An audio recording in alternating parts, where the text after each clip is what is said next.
사랑하는 가톨릭 스튜디오 애독자 여러분 반갑습니다. 여러분들과 함께 제가 번역한 기도가 세상을 구할 것입니다 라는 책의 내용으로 기도에 대한 본질과 방향을 다시 알려드리고 있는 작은 형제회 프란치스코회 소속 박희전 루케시오 신부입니다. 오늘은 여러분들과 함께하는 네 번째 시간으로서요. 우리 그리스도 교에서 말하는 기도는 도대체 어떤 방향을 이야기하는 건지 좀 더 심도 있는 이야기로 가보도록 하겠습니다. 이 내용이 훨씬 더 궁금하시고 또 앞으로의 저의 내용과 다양한 강의가 궁금하시다면 가톨릭 스튜디오 채널 구독과 좋아요, 알림 설정 많이 해주시고요. 또 가톨릭 스튜디오 후원천사가 되어주셔서 우리 가톨릭 스튜디오 채널이 복음 전파에 많이 기여할 수 있도록 물적, 심적으로 지원해 주시면 감사하겠습니다. 아울러 곁다리로 제가 하고 있는 제 개인 채널 루케시오 TV에도 많이 관심을 가져주시면 좋겠습니다. 오늘 함께할 저의 책은 바로 제가 번역한 기도가 세상을 구할 것입니다 라는 책입니다. 2016년 9월에 프랑스어로 출판이 되었고 다니엘 마르그라라는 개신교 목사님이자 신약 성서 전문가 교수님이 스위스 로잔 대학교 거기 재직하셨다가 명예 교수가 되신 분이신데 이분이 쓴 책을 번역해서 제가 프란시스코 출판사를 통해서 교회 인가를 얻어서 냈습니다. 온라인 교보문고나 가톨릭계 출판사들의 서점들에서도 오프라인에서도 온라인에서도 구하실 수 있고요. 할인은 도서정가제를 적용해서 9,000원 되겠고 좀 더 많은 양을 직접 구매하고 싶으신 분들이 혹시라도 계신다면 저희 작은 형제회 프란시스코의 프란시스코 출판사로 문의해 주시면 감사하겠습니다. 해외든 국내든 문의해 주시면 대단히 감사하겠습니다. 오늘 제가 번역한 책의 제1장 담대하게 기도하기를 이제 마무리하게 될 것입니다. 마지막으로 다루는 챕터 1의 핵심은 바로 그리스도교 기도란 무엇인가에 대한 심도 있는 고찰입니다. 제 강의가 좀 더 많이 어렵다고 느끼시는 분들도 꽤나 계시리라 믿습니다. 그것은 어떻게 설명할 길이 없네요.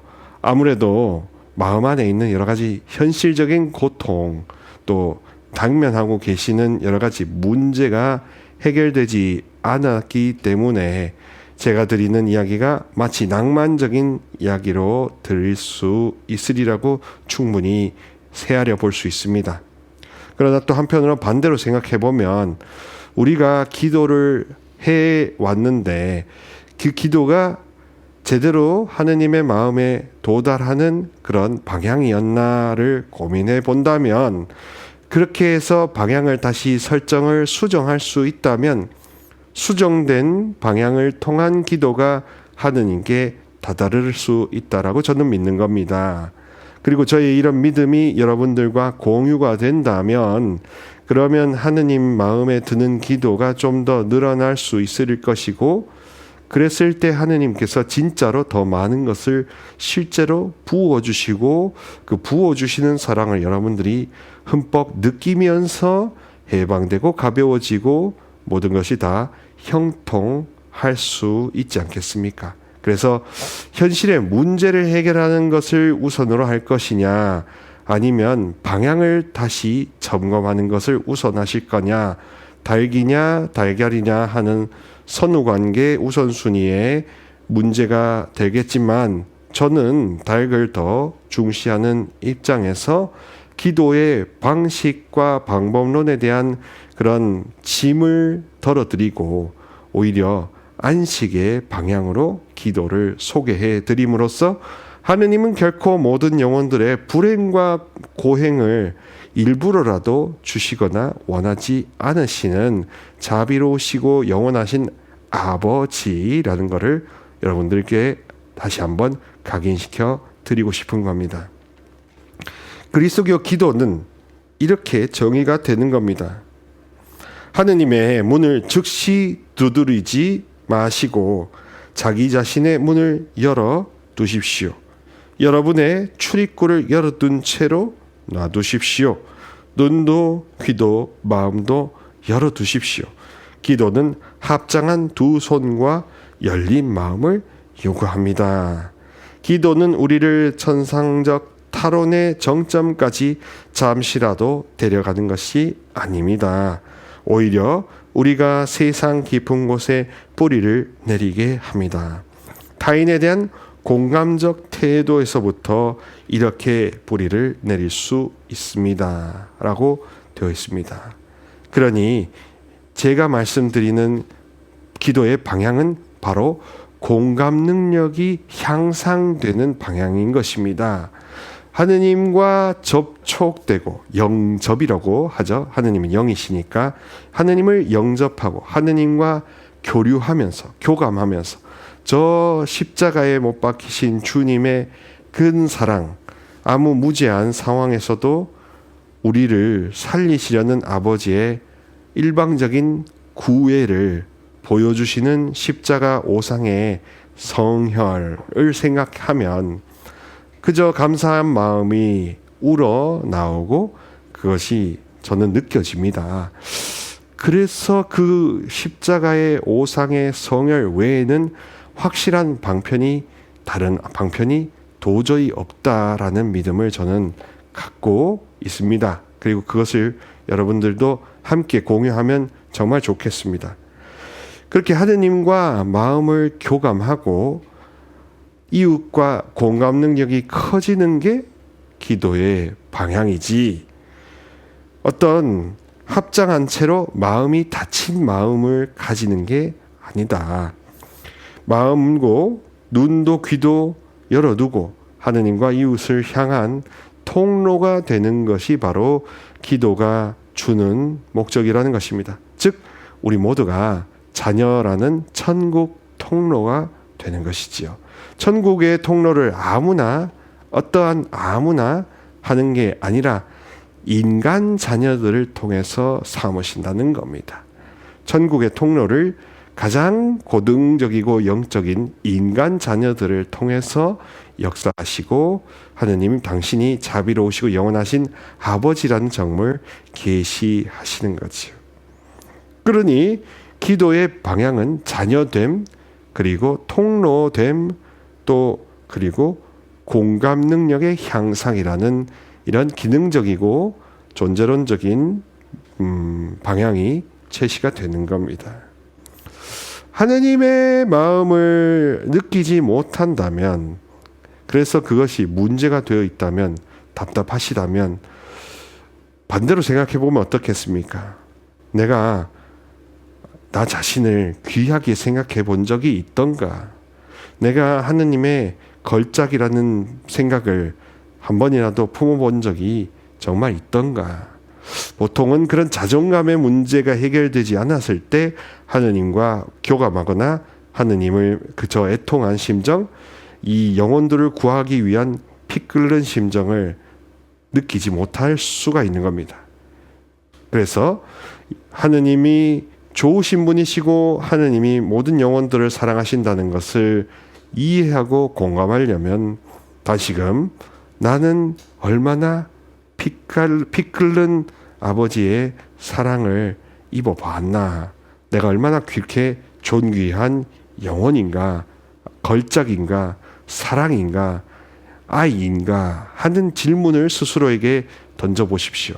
그게 바로 예수님을 믿는 신앙인들이 반드시 던져야 하는 필수 질문 아니겠습니까? 청원 기도는 거부를 하면서 시작된다는 겁니다. 어떤 거부입니까? 세상의 불행 앞에서 귀막기를 거부하는 것, 인류가 울고 있을 때 귀마개를 씌우려는 여러 전략을 거부하는 것, 이런 침묵의 거부가 기도의 가장 핵심적인 투쟁입니다. 기도는 망각에 대항하는 무기입니다. 그러니 교만은 공감 능력을 마비시키고 탐심으로 인도해서 돈에 만몬에 눈멀게 합니다. 명예욕에 군침을 흘리게 만듭니다. 그것 때문에 다른 사람들을 이용하고 골수를 빼먹으려고 온갖 궁리를 해서 생각이 복잡해지는 거죠. 생각이 복잡해지는 것 그 자체가 어쩌면 하느님과 멀어지게 만드는 어두움의 영향일 수 있습니다. 그러나 하느님의 마음을 느끼지 못하게 하는 마비 자체를 두려워할 필요는 없습니다. 경계할 필요는 있지만 두려워할 필요는 없습니다.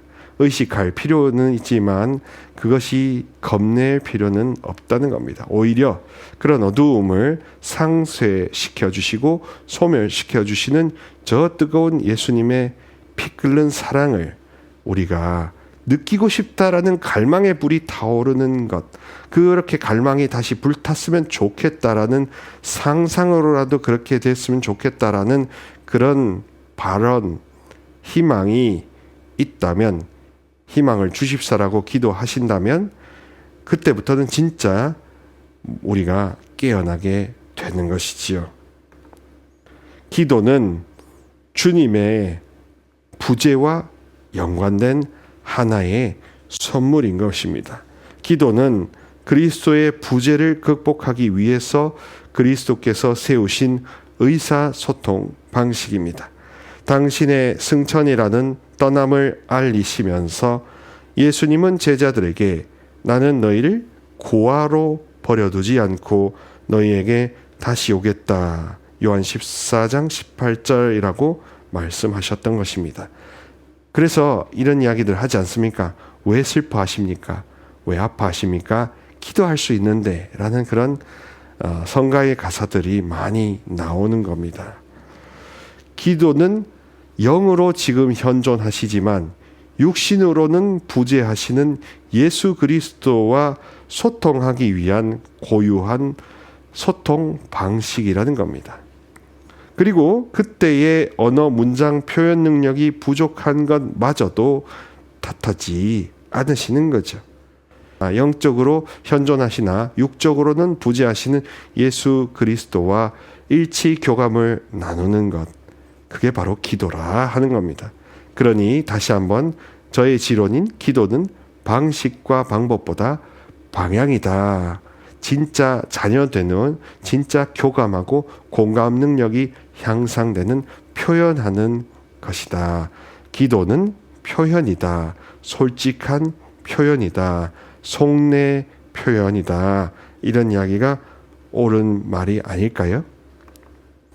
영적으로 현존하시는 분은 이미 세상에 아니 계시는 부재자이시며 기도는 이 부재하시는 분에게 드리는 형식을 갖추고 있기 때문에 그것이 핵심인 것입니다.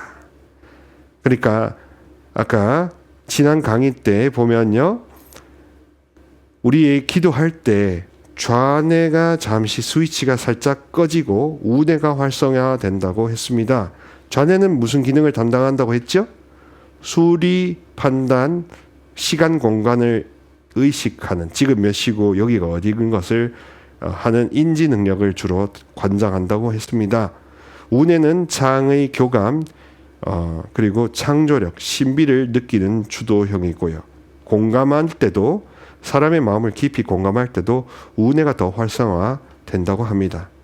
그러니 측은지심은 우뇌와 많이 연관이 되겠죠.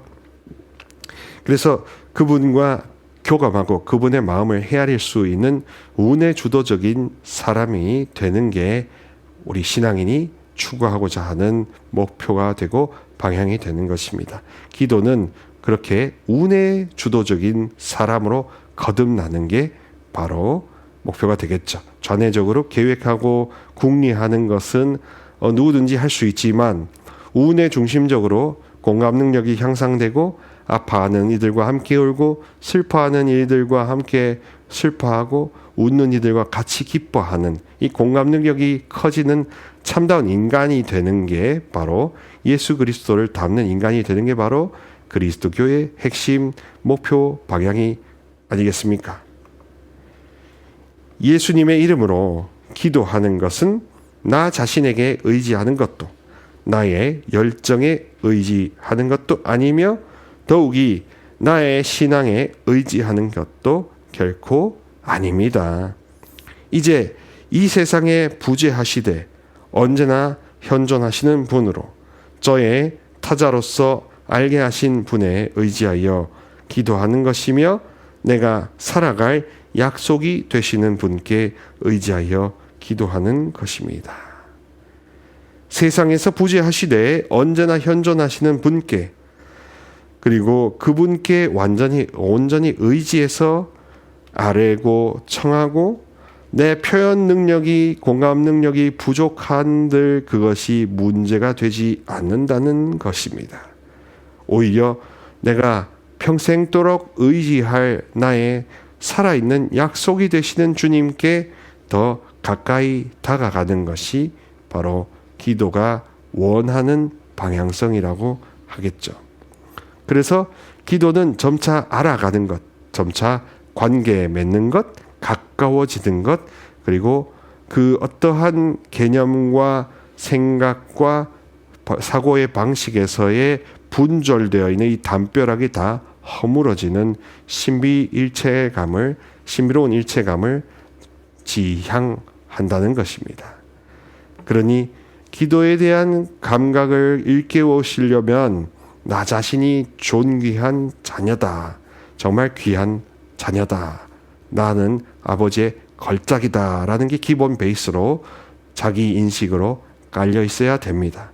그리고 아버지는 모든 영혼들이 당신 품 안에서 안식을 누리기를 원하시지 일부러 고통을 작정하고 만들어 주시는 분은 아니다. 다만 우리가 교만한 영혼일 때, 무뎌진 영혼일 때, 무감각한 영혼일 때는 이런 고통과 고난을 통해서라도 그 마비를 깨우시려고 작정하시는 거룩한 뜻의 하느님 아버지시다 하는 것은 분명한 진리가 되겠습니다. 살리시려고 고난을 주시지 죽이시려고 고난을 주는 분은 아닌 거죠. 그래서 저는 우스갯소리로 그런 이야기를 합니다. 사탄과 하느님의 차이는 무엇이냐? 사탄은 죽을 듯한 마음을 심어 주어서 죽여버리고요. 하느님은 죽일 듯한 마음을 주셔서 마지막에는 결국 살리신다는 겁니다. 사랑은 증거하고 하느님이 누구신지 이야기하게 만들지만 사탄은 증오하고 하느님과 이웃에 대해서 자기 자신의 귀함에 대해서 침묵하게 만들어 버린 거죠. 그렇게 자기가 얼마나 귀한 존재인지 아버지의 눈으로 거꾸로 내려다보는 지혜가 기도의 목표라고 보시면 되겠습니다. 기도하는 이유는 아버지의 마음, 곧 내 수준으로 보는 것이 아니라 이보다 더 탁월한 수준으로 거꾸로 내려다보기 위해서 하느님의 신비로운 시선을 내 마음 안에, 내 영혼 안에 부어달라고 하는 신비 사상과 연관이 되어 있는 거죠. 기도에 분명히 신비가 서려야 합니다. 기도의 맛은 바로 신과의 연합이죠. 우리 신은 이상한 신들이 아니라 사랑의 절대신, 성부, 성자, 성령, 사랑의 허리케인이신 천주 성삼 하느님 아니시겠습니까? 그리고 그 하느님께로 가는 가장 안전하고 확실한 문은 성모 마리아, 우리 천상 교치상의 어머니신 거죠. 성모님과 함께 하는 길을 걷는 것, 이것도 가톨릭적으로도 중요한 기도의 길이 될 것이고요. 역시나 성모님께 기도를 할 때 로사리오를 바치시거나 여러 가지 할 때도 방식보다는 방향이 먼저다. 그분의 어린 아이, 성모님의 귀한 아이라는 그런 자녀됨에 주목을 항시하시기를 진심으로 호소드립니다. 우리가 자녀가 되지 않으면 어떠한 행동도 어떠한 공로도 그분의 마음을 기쁘게 해드릴 수 없는 것이고 결국 부모님을 기쁘게 해드리는 것이 효도하는 목적이지 생고생하면서 생색 내려고 하는 게 아니라는 걸 기본적으로 다 육감적으로 다 알고 계시지 않습니까? 그러니 사랑하는 가톨릭 스튜디오 구독자 여러분, 교우된 심정으로, 아들 된 심정으로, 딸 된 심정으로 육친의 부모님을 한껏 공경할 뿐만 아니라 내가 귀한 아버지의 걸작으로 하느님 아버지의 소중한 한 영혼이라는 점을 새기신다면, 거기서 출발한다면 기도는 이런저런 방법에서 홀가분하게 자유로울 수가 있습니다.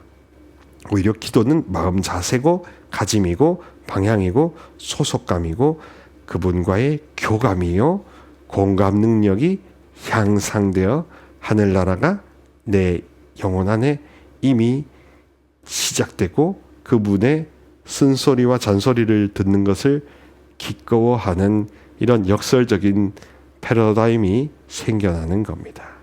그렇게 눈과 귀가 열려서 세상을 하느님 보시듯이 볼 수 있는 게 바로 그리스도교 기도의 신비다. 다른 것처럼 뭔가 모자라고 부족한 것을 탓하거나 개선하려는 내 노력이 아니다 하는 것을 생각해 보시면 좋겠습니다. 또 여러분들의 실제적인 문제, 현실적인 문제가 있어서 기도를 하신다고 손치더라도 모든 것은 시작이 아버지 하느님으로부터 시작되어 하느님께로 돌아가고 거기에서 변치 않는 진리는 바로 나는 하느님은 정말로 변치 않는 사랑을 속에서 영원한 사랑을, 영원한 생명을 이렇게 공유해야 진짜 살 수 있다는 점, 그런 진리 아니겠습니까? 사랑하는 가톨릭 스튜디오 애독자 여러분, 어떠셨습니까? 저의 이 짧은 묵상과 혹은 이 강의가 혹시라도 너무 어렵게 고준 산맥처럼 높은 산처럼 느껴지지는 않으셨는지 좀 염려되기도 합니다. 다만 누누이 말씀드리는 거지만 우리는 너무 하느님을 내 생각 정도로만 보았기 때문에 스스로 생각의 무덤에 갇혀 있었던 것 아닌가 싶습니다. 라틴어 격언으로 데우스 셈펠 마요르라고 해서 하느님은 항상 나의 생각과 지략과 모든 것들보다 더 크신 분이시다. 이사야서 55장 8절 말씀처럼 네 생각과 내 생각의 길은 다르다. 네 마음과 내 마음의 격차를 받아들일 때 넌 나를 경외하게 된다 하는 그런 말씀, 그게 바로 지혜 아니겠습니까? 기도의 지혜는 바로 주님께 대한 마음가짐, 주님께 대한 소속감, 그리고 나 자신을 스스로 귀하게 여기는 자존감, 그런 자녀됨, 이쪽으로 인도받아야 마땅하다 하는 사실을 다시 한번 각인시켜 드립니다. 가톨릭 스튜디오는 언제나 여러분 곁에서 진리와 빛을 전해드리려고 노력하고 있습니다. 가톨릭 스튜디오 채널 구독과 좋아요 알람 설정 해주시고 많은 후원천사로 물적심적으로 지원해 주셨으면 좋겠습니다. 그리고 또 제 개인 채널 루케시오 TV도 아울러 곁따라 사랑해 주시면 감사하겠습니다. 저는 다음 영상에서 계속 찾아뵙도록 약속드리겠습니다. 주님의 평화를 빕니다.